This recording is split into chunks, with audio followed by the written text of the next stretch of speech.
Bonjour et bienvenue dans notre 5e épisode. Je commence à perdre le compte, ça fait beaucoup. Non, 6e épisode, voilà.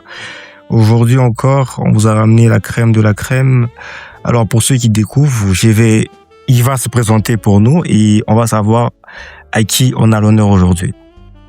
Alors voilà, bonjour à tous. Moi, c'est Francis Mutombo. Je suis entrepreneur, plus précisément le président du club des entrepreneurs de Lubumbashi. Et voilà, il y a beaucoup de choses à dire sur moi, mais je crois que ça, c'est ce que tout le monde connaisse. Mais voilà, je suis congolais, j'habite à Lubumbashi et voilà, le peu que je peux dire sur moi, c'est ça. Ok, on va mettre les 2 pieds dans le plat directement. En plus d'être entrepreneur, t'es conférencier, c'est ça? Exactement. Et il y a quelque chose que tu prépares pour ce mois-ci, je crois. Oui, parfaitement. C'est déjà le dimanche qui est en train de venir, le dimanche prochain. Ce sera une conférence autour de l'entrepreneuriat. C'est notre 3e édition déjà.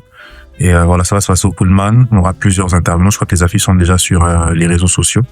Je crois que voilà, c'est vraiment dans ça qu'on est. C'est vraiment ça, on va dire, nos activités. Je veux pas te cajoler, hein. On va aller directement. Il y a pas de souci.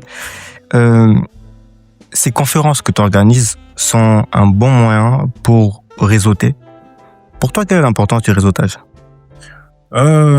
Personnellement, je pense que peu importe le type d'idée qu'on a, peu importe les compétences ou les connaissances qu'on a, si on n'a pas des personnes qui peuvent nous connecter, c'est assez compliqué.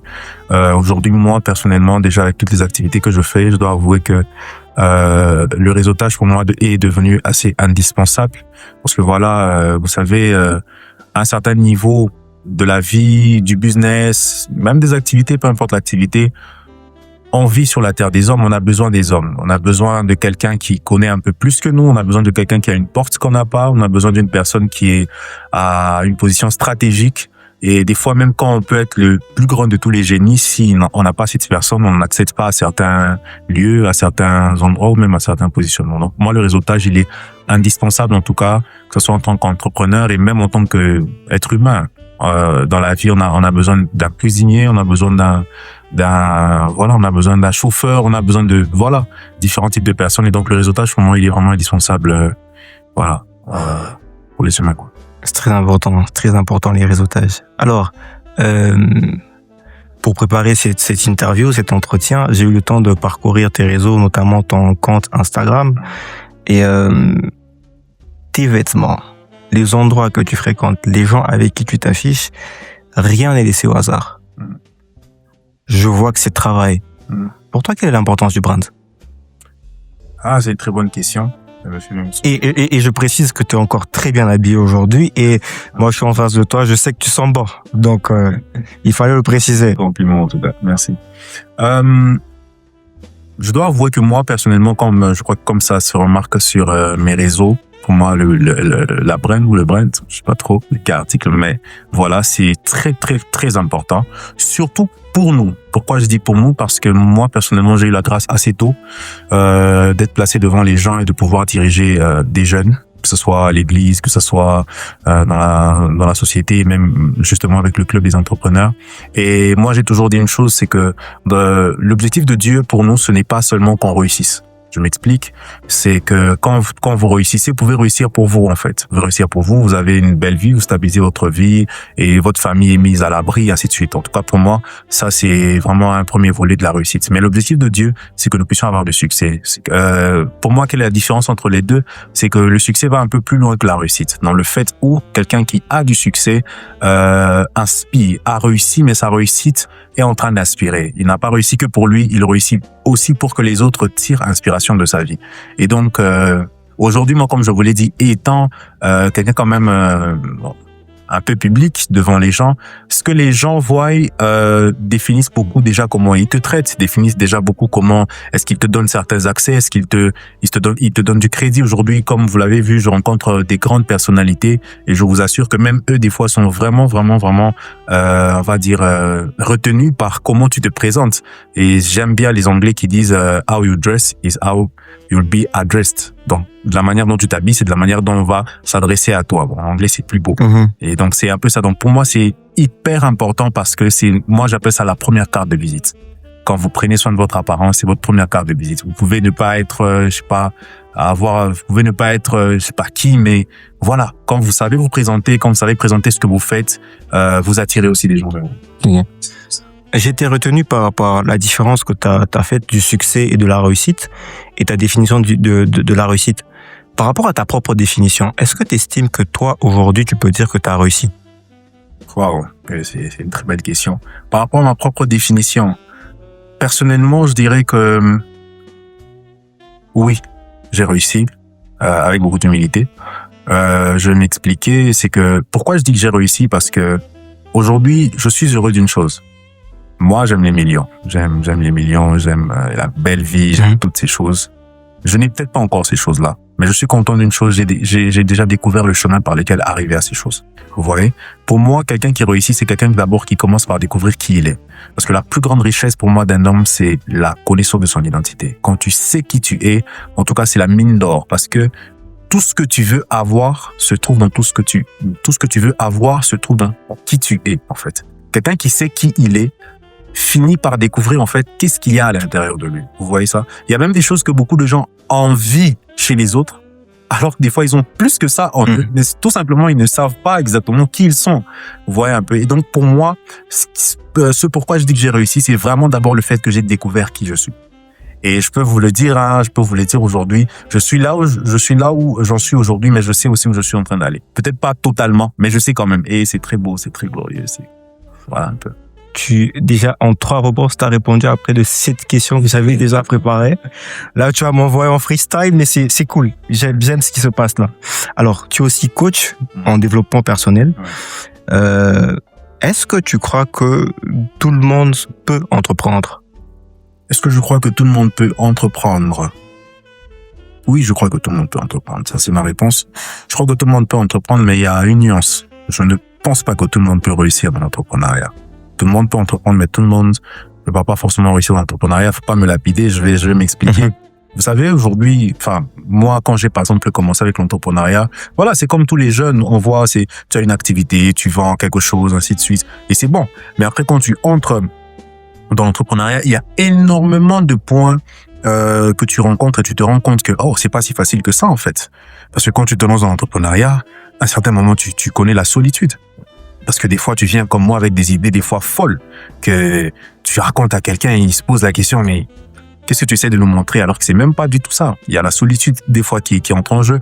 Ici, chez nous au Congo, désolé de le dire comme ça, ce n'est vraiment pas pour donner une mauvaise image, mais le financement. On sait tous qu'un entrepreneur, quand il commence, il a besoin de financement.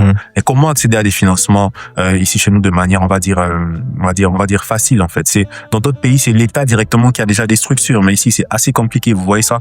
Et donc c'est comme ça que je suis en train de dire que tout le monde peut entreprendre, tout le monde peut commencer vendre des habits, vendre des téléphones, vendre ceci, vendre cela, mais réussir, c'est persévérer jusqu'à réussir. Je ne pense pas que c'est pour tout le monde. C'est pour des personnes qui ont un mental d'acier, un mental il faut être résilient en fait. C'est pas juste une affaire de commencer aujourd'hui et puis s'arrêter demain. C'est vraiment quelque chose de quand tu commences, tu vas jusqu'au bout. Comme on le voit avec quelqu'un que j'aime beaucoup, cet homme d'affaires nigérian, Dangote. Vous voyez, pour moi c'est un exemple dans l'entrepreneuriat parce que aujourd'hui, par exemple avec la crise qui se passe en Ukraine, lui il se fait énormément d'argent avec sa raffinerie de pétrole. On dit même que quand il a commencé, il y a des gens qui lui ont dit mais c'est quoi cette idée? Tu es sûr? Et lui, il savait ce qu'il faisait. Et aujourd'hui, ça paye. Vous voyez un peu? C'est-à-dire que déjà, si je peux chuter sur cette question par là, déjà, il faut savoir que ça paye pas tout de suite. Ça, c'est une réalité. Il faut qu'on se le dise. Je suis désolé, en tout cas, pour tous ceux à qui on a dit que ça paye tout de suite, c'est faux. Ça paye pas tout de suite. Ça demande du temps. Il faut être là. En tout cas, pour voir vraiment les fruits et les résultats de ce pourquoi tu as entrepris, ça demande du temps. Et tout le monde n'est pas prêt à attendre, malheureusement, dans notre monde. Voilà.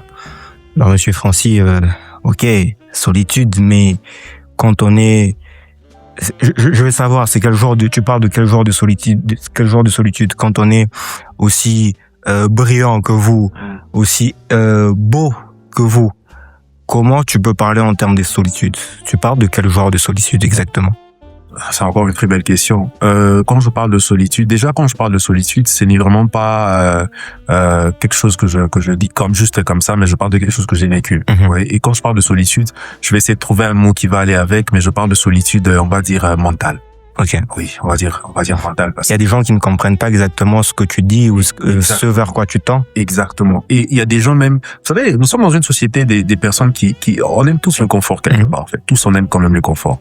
Et pour certains, c'est un peu plus, pour certains un peu moins. Mais ce qui est sûr, c'est qu'on aime tous le confort. Vous voyez ça?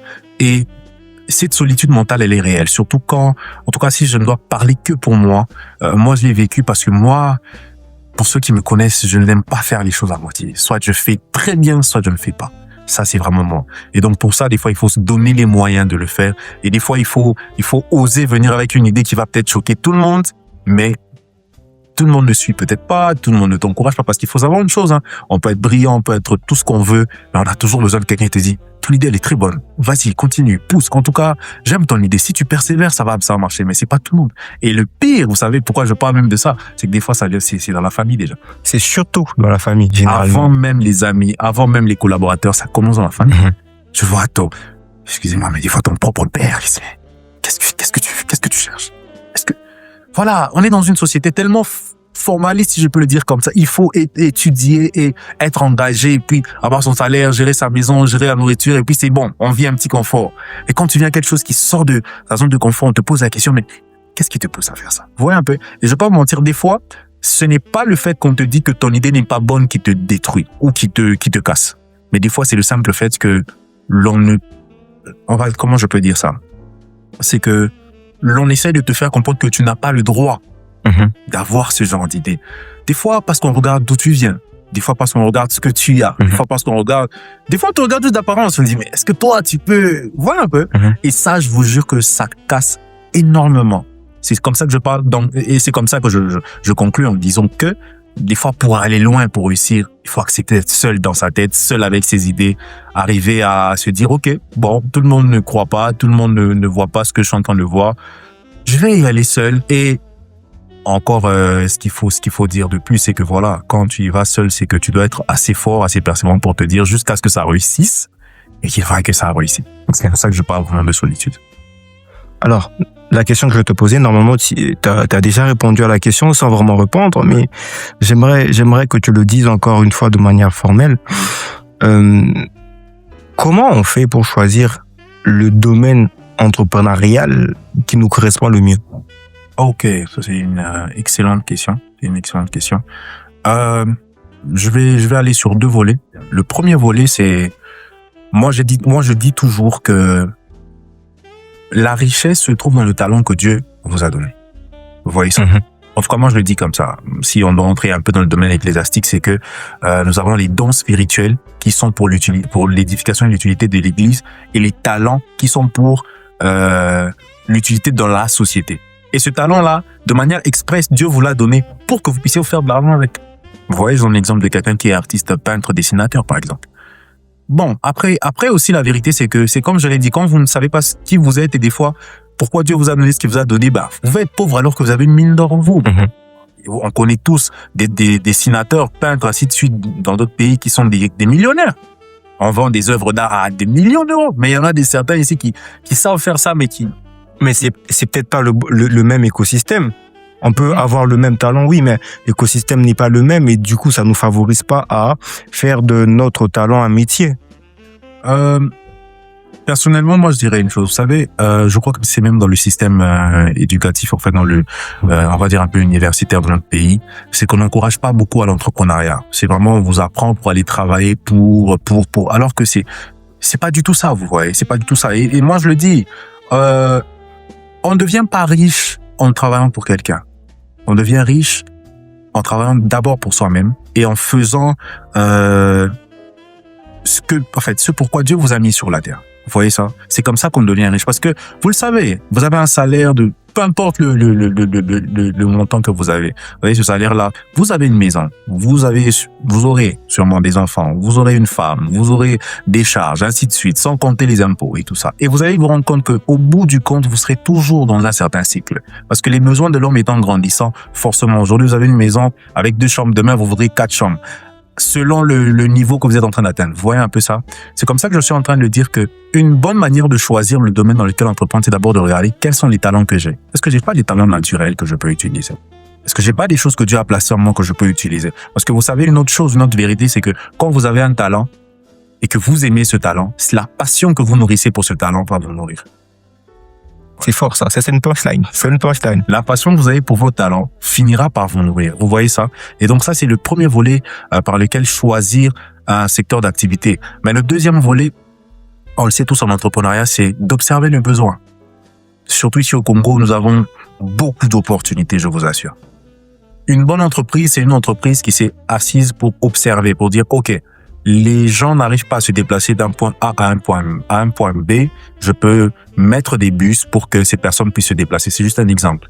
Ou je me rends compte qu'il y a des gens dans le quartier qui n'ont pas une maison qui leur permet de vider leurs poubelles en un temps bien défini, de manière propre. Je peux faire quelque chose. Je n'ai pas encore de camion, mais je peux utiliser des chariots, par exemple, mais proprement fait. Vous voyez ça? Et c'est un business. C'est-à-dire que le deuxième volet par lequel choisir un bon secteur d'activité, c'est d'abord en observant le besoin. Il y a des besoins dans la société, énormément de besoins. Quand vous savez observer le bon besoin, vous savez faire, comme on dit, une bonne étude de marché, vous allez vous rendre compte que vous pouvez vous faire facilement de l'argent dans un domaine comme dans un autre. Ok. Vous revenez plusieurs fois, vous êtes revenu plusieurs fois sur Dieu. Quel est votre rapport à Dieu? Mon rapport à Dieu. Que ce soit en termes de religion ou en termes de spiritualité. Déjà, je suis chrétien. Ok. Ça, je crois qu'on a compris, hein. Je suis chrétien, je crois en Dieu, mais plus précisément en Jésus-Christ. Mm-hmm. C'est vraiment ça.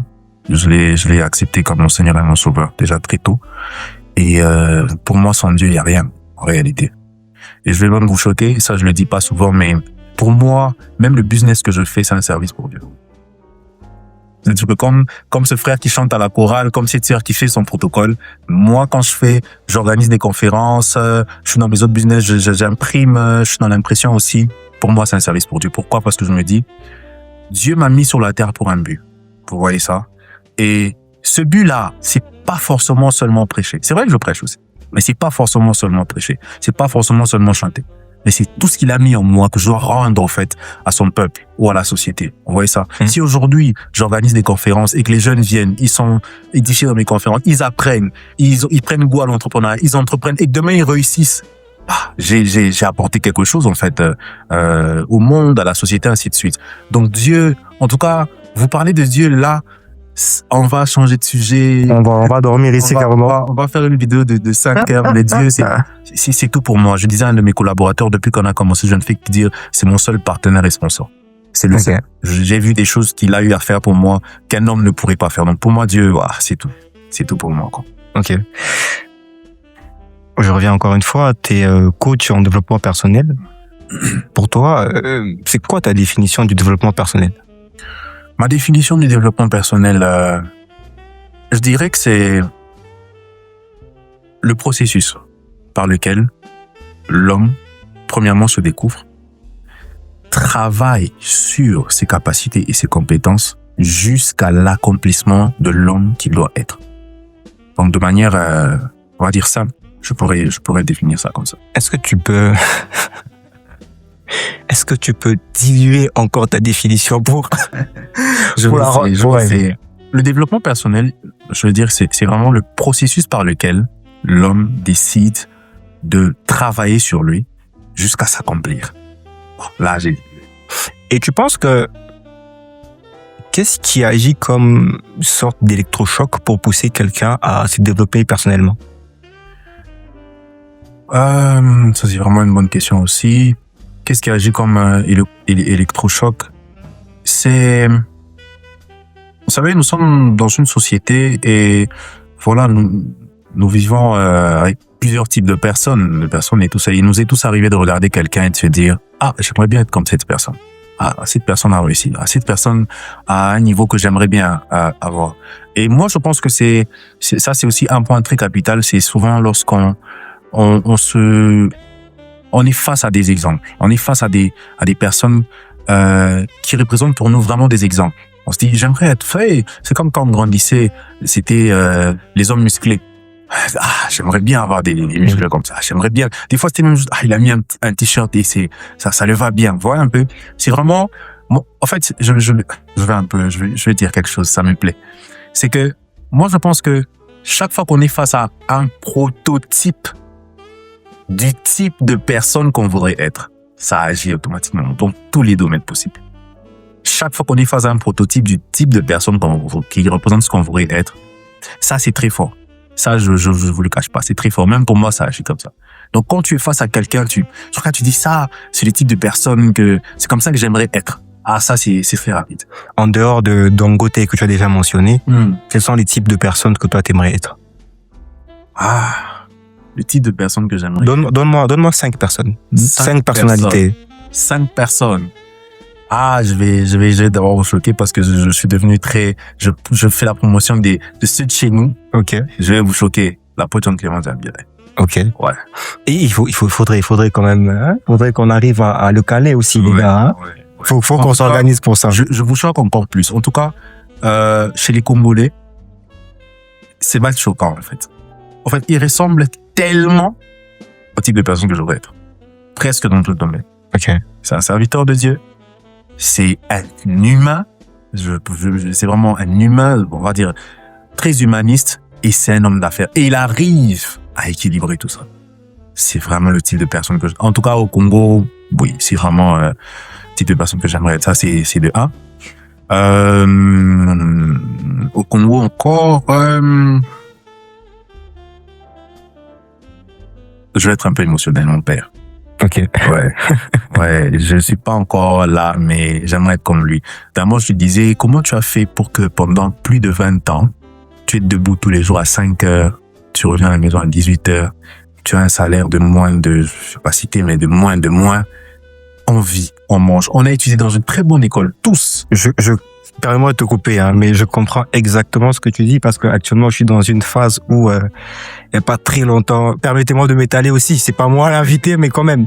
Il y a pas très longtemps que j'habite maintenant chez moi seul. Et là je suis juste moi. Hein, mais quand je réalise que ces messieurs nous a pris tous autant qu'on est, je me dis mais attends, c'est un super héros en vrai. C'est juste ça. C'est un super héros parce que déjà c'est son anniversaire aujourd'hui, donc si tu suis la vidéo, papa. En plus, il fallait que ce soit aujourd'hui. Et vraiment, c'est vraiment ça en fait. Des fois, on oublie ça. Mais écoutez, moi je pense que l'un des premiers modèles que Dieu nous donne, c'est ça. Et même quand vous n'avez peut-être pas eu l'opportunité de grandir avec votre père, Dieu nous donne toujours d'autres pères. Il y a nos pasteurs, il y a vraiment des personnes que Dieu met auprès de nous comme des modèles. Mais mon père, pour moi personnellement, c'est vraiment un modèle. En tout cas, je parle même pas de matériel ou de finances ou de quoi que ce soit. Mais l'homme, l'humain, c'est extraordinaire. Parce que pendant plus de 20 ans, il a tenu à ce qu'on étudie. Il a veillé sur notre éducation. Il a veillé à ce qu'on vive bien. Même si on n'était pas les plus riches du quartier, mais on a bien vécu. Et aujourd'hui, on n'est pas complexé. Tous tels que nous sommes. En tout cas, ça, pour moi, surtout en termes de personnalité, ça, c'est vraiment, je le mettrai direct comme un de mes exemples. Oh, on a dit 5, hein, c'est 5. Vas-y, on descend à 3, Un dernier, puis on passe. Le troisième.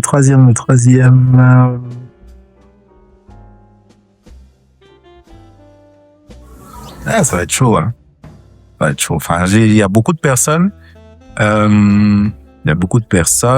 je ne vais pas aussi caler en même temps ici. Mais on va aller en termes ministériels. On va dire ministériellement parlant. Le prophète Joël Francis. Ok.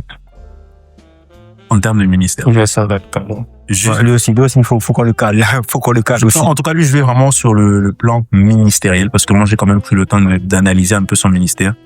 Ministériellement parlant, si c'est ministériellement parlant, lui. Parce que si je peux me permettre de dire placer un mot sur lui, c'est qu'aujourd'hui, ce qui me plaît avec lui, c'est qu'il est en train de faire quelque chose que beaucoup n'ont pas fait. C'est qu'au-delà de l'église locale, il arrive à provoquer un impact global. Vraiment au-delà de l'église, c'est-à-dire que tu n'as pas seulement besoin d'être dans son église. En tout cas, je ne veux pas mettre des camps, hein. Je sais qu'il est très attaqué sur les réseaux, mais j'ai pris le temps d'analyser un peu sa manière de faire. C'est révolutionnaire et on en a besoin. Les chrétiens ne doivent pas juste rester dans les églises locales pour juste se dire que voilà, Dieu m'a appelé. Donc non, mais comment j'impacte la société différemment? Je peux être musicien et impacter la société. Je peux être artiste et impacter la société. Je peux même être ministre et impacter la société. Parce que oui, il faut le faire. Sinon, il y aura pas d'impact dans toutes les nations, parce que la mission du chrétien, c'est qu'on doit impacter dans toutes les nations. Vous voyez? Et lui, j'apprécie beaucoup le fait qu'il apporte vraiment ce côté où le chrétien doit comprendre qu'avec tout ce que Dieu lui a donné, il peut impacter la société à différents niveaux, quoi. Donc voilà. En réalité, j'aurais voulu, faudrait qu'on revoie ça avec l'équipe, hein, pour programmer des émissions spéciales comme ça où on peut aller à 1h45 minutes. J'aurais voulu avoir 45 minutes ou 1 heure avec toi, mais je suis obligé de respecter mon temps. Donc, on tend déjà vers la fin. Je vais te poser mes 2 dernières questions. La première, c'est si tu avais en face de toi le toi de 10 ans, tu lui aurais dit quoi aujourd'hui? Le moins de 10 ans. Oui. Dis, mon gars, tu connais pas la vie. J'aurais dit, mon gars, tu connais pas la vie. Et j'aurais même voulu avoir mes 2 mois, donc 10 ans et 18 ans. Ok. Je leur aurais dit, mes gars, vous connaissez pas la vie. Juste, faites ce qui est bien à faire. Si vous avez la grâce d'avoir des parents, apprenez d'eux, étudiez. C'est très important. Faites pas l'école, Buissonnière. Étudiez. Étudiez parce que dehors, là, c'est chaud. C'est chaud. On a pitié de personne. Dehors, il faut être sûr que soit tu connais, soit tu connais pas. Tu connais, tu as ce qu'il faut. Tu connais pas, on te met de côté. En tout cas, même pour nous qui entreprenons, il y a des personnes qui pensent que parce qu'on entreprend, on n'a pas eu besoin des maths. Non. Tu es face à quelqu'un qui peut débloquer les choses pour toi. Il dit, mais juste à cause du fait que tu parles, ton français, il est soutenu. OK. Si c'était pas ça, c'est compliqué. On voit des personnes aujourd'hui, permettez-moi de le dire, qui, on va dire, réussissent dans d'autres domaines, vraiment de manière très brillante. Mais quand ils ouvrent la bouche pour parler, C'est pas ça, hein? c'est pas ça. Et on a presque pitié. On se dit, mais non, un tel succès, ça match avec quelqu'un qui est éloquent, quelqu'un qui aligne bien ses mots. Et c'est là que je réalise que, à cet âge-là, des fois, on est trop, bon, après 10 ans, c'est peut-être encore un peu. 18 ans. 18 ans. 18 ans, là, on se découvre un peu, on croit qu'on est quelqu'un, et puis, on n'écoute pas trop quand, à la maison, ainsi de suite. On pense qu'on fait déjà la vie. Mhm. On commence à avoir une première petite copine. Bon, pour nous qui avons quand même respecté les choses, hein. Alors, pour ceux qui ont commencé un peu plus tôt. Mais on commence à avoir une première petite copine et on pense qu'on, non, pas du tout. Mais là, tu viens de m'ouvrir une brèche, en fait. J'avais pas prévu d'aller là-bas, mais tu viens de me... Vas-y. Est-ce que tu as quelqu'un dans ta vie? Quelqu'un? Oui, j'ai, Tu comprends ma question. Tu comprends ma question. Parce que je sais le genre de commentaires qu'on aura, le genre de messages qu'on aura. C'est mieux déjà maintenant de mettre des cadres. Est-ce que Monsieur Francis a quelqu'un dans sa vie? Quand je regarde le doigt, je vois pas d'alliance. C'est toi qui as ouvert la porte? Moi, je suis. Est-ce que j'ai quelqu'un dans ma vie? C'est quelqu'un dans ce sens-là. Oui. Est-ce que je peux le dire ici? Bon, après, je pense pas qu'il y a un problème à ça, hein. Non, actuellement, non. Est-ce que c'est difficile quand on est entrepreneur de rencontrer une bonne personne? Oui. Très difficile. Très difficile. Surtout pour nous, des personnes comme nous qui prenons soin de nous. Ouais. Faut répéter, faut répéter ça. Des personnes comme nous qui prenons soin de nous. Très difficile, ça, je vous assure. En tout cas, une très belle question. Okay. C'est difficile. En tout cas, j'espère que peut-être on aura une émission qui parlera juste de ça. Non, mais j'aurais beaucoup à dire, mais je vous assure, c'est difficile. Pourquoi? Juste quelques lignes. Pourquoi c'est difficile? Parce qu'aujourd'hui, il est très facile d'amadouer quelqu'un par l'apparence. Donc, il suffit d'aligner des vêtements, une manière de parler, quelques éléments. Et vous voyez, moi, je racontais ça à quelqu'un, j'ai été invité quelque part, je vais pas citer. C'était pour un entretien aussi. Et il y a quelqu'un qui m'a repéré. Après mon numéro, j'apprécie et tout, j'aimerais qu'on parle parce que j'aimerais apprendre ceci et cela. Je vous dis, dès qu'elle a pris mon numéro, après, mais la personne m'écrivait, ainsi de suite. Alors j'ai dit non, je vais faire un test. J'ai quelques images de moi dans les chaînes de télé. J'ai quelques images de moi dans certains endroits. Je descends du véhicule, on m'ouvre et tout. Où j'entre dans mes conférences. J'ai aligné ces vidéos. J'ai juste mis vu juste pour. J'ai aligné. Mais je vous jure, ça a été difficile de me décoller de cette personne. Et c'est clair que la personne te dit, mais, il y a voiture. Et il y a voilà. Alors que c'est pas d'abord ça. C'est vraiment pas d'abord. Et je sais pas pourquoi je me suis permis ça. Mais en venant, je me suis permis de me poser une question. Je me suis dit, peut-être qu'on va me poser cette question. Et qu'est-ce que je suis en train de dire, en fait? La vie appartient à Dieu. Il n'y a aucun humain qui décide de ce que quelqu'un sera dehors. Donc, faut pas regarder quelqu'un en se disant, lui, il n'a pas d'avenir. Non. Et les femmes d'aujourd'hui, si je peux le dire comme ça, voient toujours, si je le vois comme ça, c'est que demain, ça va aller. Non, non. La vie, c'est, j'allais dire, c'est comme l'eau, mais est-ce que vraiment l'eau? Oui, c'est comme l'eau, dans le sens où, en fonction du terrain, ça s'adapte. La vie, c'est pas juste de